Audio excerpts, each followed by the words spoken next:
Hey, man, I don't understand. Well, I do understand. Let me start by saying this. I do understand. I do understand why, exactly why it must be this way.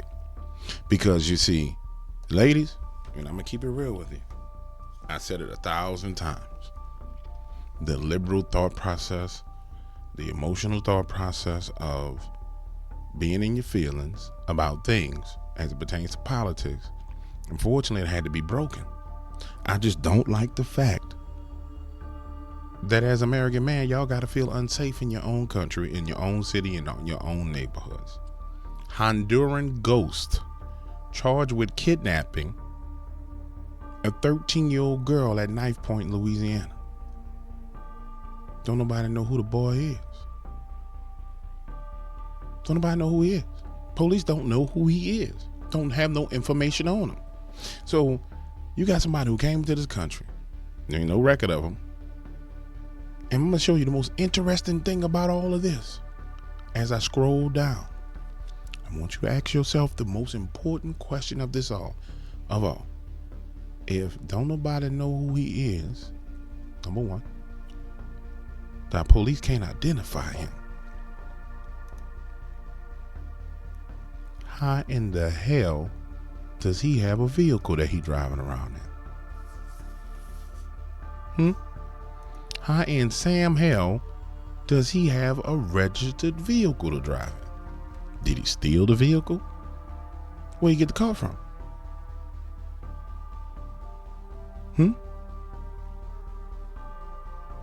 I mean, there's gotta be a network. And I'm gonna say this to you.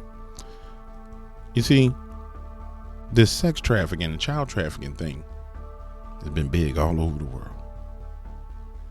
It's always been big. But you see, when Joe Biden and Kamala Harris decided they was going to open up them borders, they turned us into a nation of child trafficking. As a nation, we are child traffickers. And they traffic children right in front of you on TV. And then they lied to you and told you, yeah, you know, these kids are these unaccompanied minors. They told you they were unaccompanied minors. Unaccompanied, meaning they don't have their parents, means they were being trafficked from all other countries into America. And then they tried to blame it on Donald Trump and say, oh, he's got these kids in cages. And I remember back then saying these children shouldn't be here in the first damn place. So I really need you to understand what you decided to come into agreement with. You, when you came into agreement with it, became a damn child trafficker because of your damn emotions. Now, this is what the government was saying. This is just a year ago. And it's time that America wake up to this, man. It's time that America wake up to it. Your emotions don't matter. Your feelings don't matter. The truth is what matters. But it's time that we wake up to what's really going on. Because if we don't, this is what you got to understand. If you don't wake up to what's really going on, what's happening to those and what happened to those children that were trafficked all the way from South America across the border of the United States, it's starting to happen to your children. Ladies, it's starting to happen to your children. Mr. Moore. Thank you, Mr. Chairman. Just a week ago, the New York Times reported that the Biden administration has downplayed repeated signs that migrant children are being widely exploited. I would go on record today and say it doesn't sound like just the Biden administration based on what I'm hearing in here, but Ms. Rodas, you mentioned something and it kind of it triggered a response a while ago. You said these kids are being recruited in their home country. What do you mean by that? So, and I'd be happy to submit for the record, we have children saying that there are radio advertisements in their hometowns. So in Huehuetenango, for example, in Guatemala, they're actually advertising on the radio, come with us, we'll give you passage to the United States. There's an example of a sponsor who currently is in Austin, Texas at this moment. He attempted to sponsor 4 children, 1 from the Pomona Fairplex Emergency Intake Site and 3 from the Pecos Emergency Intake Site, promising work to these children who were making $2.50 a day on the coffee farm he owns in Guatemala. So he lured them here. Now, fortunately, they were put into long-term care, but they are being lured here. Facebook ads and other things. Children are being lured here and then put to work here. So it doesn't sound like they're fleeing as much as they're being baited to come here in a lot of ways, from what I'm hearing. In many ways, they're not fleeing. In many ways, I mean, let's take El Salvador, for example. No one is fleeing from Nayib Bukele. He has a very safe society right now. Yes, maybe in times past, people were fleeing El Salvador from the gangs, but sadly, the gangs have now set up operation here, and we have evidence that there are many of them who are running the networks here who have the children. It's indisputable evidence that Department of Homeland Security has transnational criminal organizations on the TOC watch list, some of who got their fingerprints here in Washington, D.C. and neighboring areas, are sponsoring the children. It's indisputable.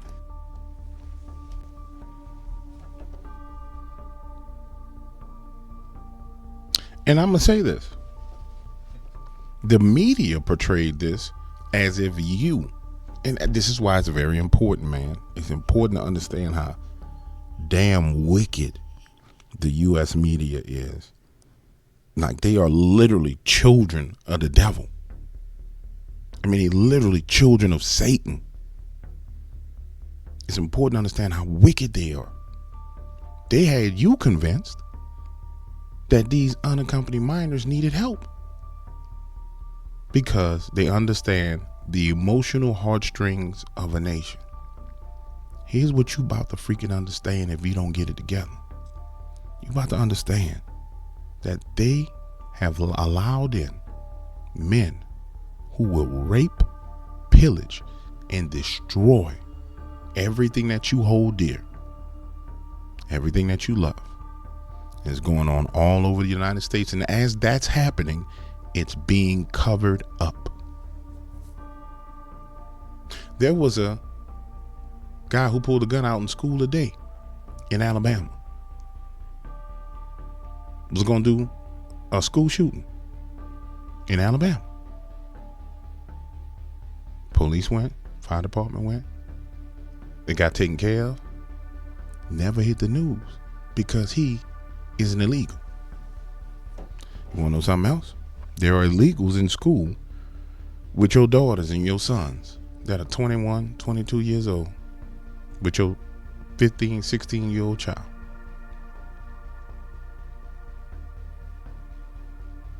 You understand what I'm saying to you? At some point in time, you got to wake up and realize, hey, bro, I can't save everybody. And I'm going to demand that you take these people the hell up out of here. It ain't my job to save the world.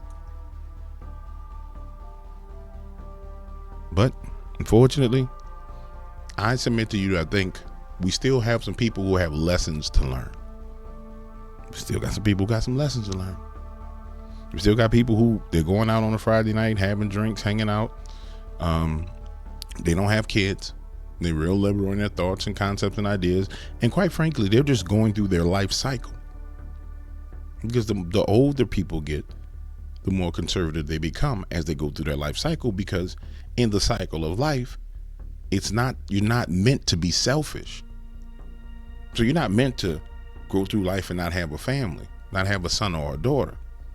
That sacrifice of parenthood converts you to be more conservative because now you need to protect what you have.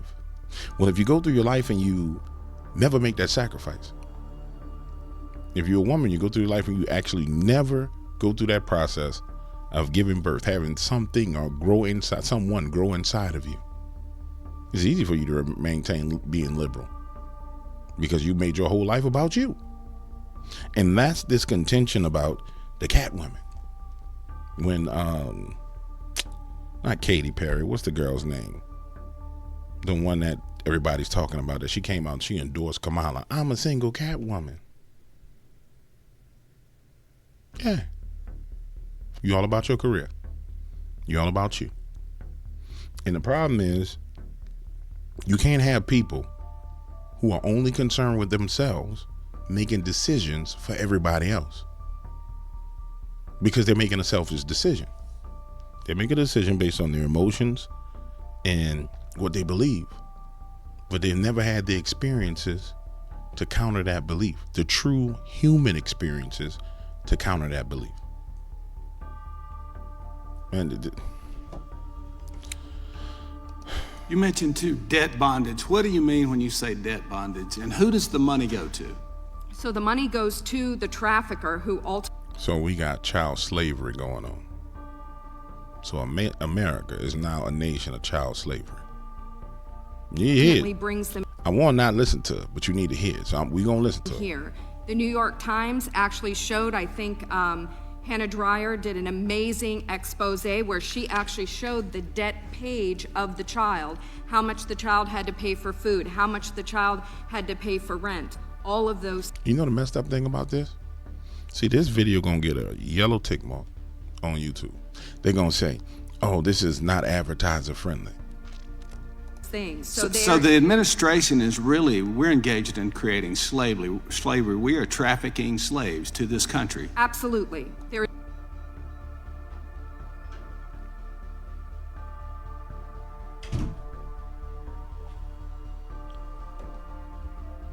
is no doubt we have created a pull, and because this criminal element tragically views children as a commodity, they see us as the middleman because we're paying the flight directly to the end user, the trafficker. I remember, paying I was for at that. Fort Bliss Emergency Intake Center. I mentioned this last week in a hearing, and I was there as they were shipping kids on buses all over the country. And I actually asked the admiral running the place, I said, are we doing background checks? We're sending these kids to Google addresses. And he's like, no, we're just building the bus as we drive it. And so they were just shipping children, American taxpayers, basically. We're trafficking children. Exactly. And now here's the worst thing about it. Now watch this. Here's the worst thing from a spiritual perspective. This is the worst part of your ignorance. If you don't know and you ain't paying attention. And I don't mean it offensively. I mean like ignorance, not knowing. Here's the worst part of your ignorance. So your nation is alive spiritually. You are alive spiritually. In my Bible right here, it says that if a man be found to take a man into captivity, if a man be found to take one of his brethren in captivity, or a man that stands by the gate and he sells him into captivity, then that man should die by death. And I'm paraphrasing, but it's very close. So you wonder why you see your nation dying since Barack Obama became president spiritually. Why it's all falling apart. Now, don't get me wrong, George Bush wasn't the best thing. You know, he let people slam stuff into the towers, bada bing, bada boom, brought in the security state. But you wonder why, ever since Barack Hussein, I'm gonna say it again, Barack Hussein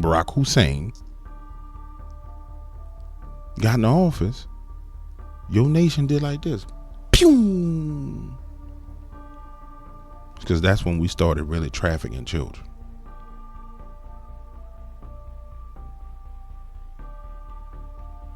And so when people say the election that we're in right now is a battle of good against evil, you need to see what it really is. When Donald Trump says, I'm going to build a wall, I'm going to ship people back, I'm going to close our border, I really wish he would just say it. And at some point in time, Donald Trump has to say it. There are millions of missing children in this nation that have been trafficked. We, the American people, are funding child trafficking and child sex labor and child slavery. And we need to be held accountable for it. And you need to be aware of the fact that that is what you're supporting when you support the Democratic Party. If he would have said that at the damn debate, right after he talked about the Haitians eating cats, if he'd have said that at the damn debate like he was advised, that's the one thing that pissed me off about him. like he was advised to, he would have destroyed everybody. Because now that you got to fact check that. Remember, they went and fact checked the whole thing about the kittens, and the truth came out about it. Now they got people all over the place coming out. Now this is what they're doing. He would have utterly decimated it. Done deal. Over. Election won. But he didn't. And unfortunately, people go on in darkness.